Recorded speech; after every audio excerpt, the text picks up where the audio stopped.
head of fixed income at UBA. Bankole is live to us from FMDQ Exchange Place. Good morning, Bankole. It's good to have you here on the program.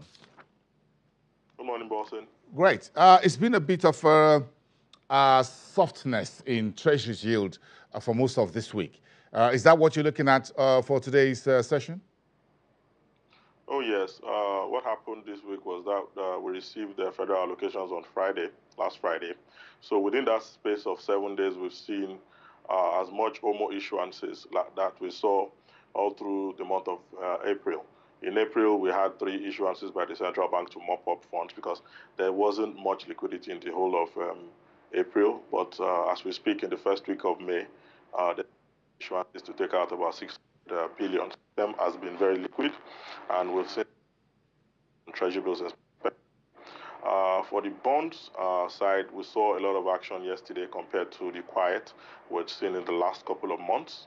There was a downward shift in yields on 2025, 2028, even as far as 2049. There were some orders, even though that particular bond is not trading yet. So basically, for now, liquidity driven, and then just as the news crept into the market yesterday about but in some level of confidence and going to believe that the bullish trend will continue. Okay, so what's the general feeling, as it were? The central bank governor is getting a reappointment. So how do you think the market will take that moving forward? Okay, it looks like what has happened is the pass mark on the FX management regime. There's still a lot of room for improvement on the interest rate side, that is credit creation, and then the way the money market has fed. Basically, we do not see a sharp change in what the policy has been to tighten, even though 2 months ago there was some ease.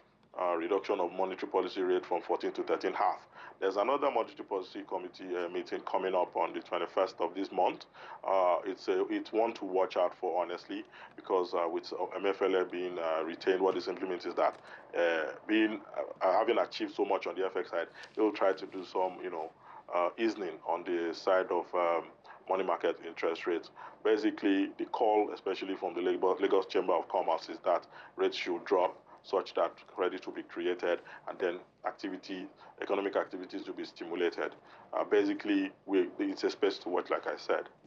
Okay, so on the bond side, what's your outlook on May Naira bond offering by the debt office in about a week from now?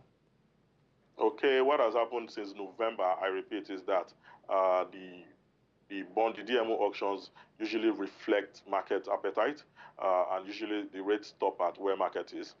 Rates have gone down from as high as 14.8 to 14.3 on the offer yesterday.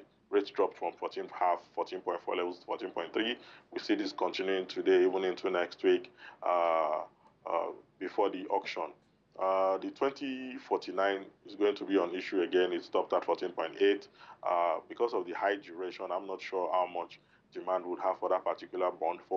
But for PFAs and long-term fund holders, these are quite attractive investment stocks. Bankole Odusanya, head of fixed income at UBA. Thank you very much for your time. Have a very good day and enjoy your weekend, and see you on the program.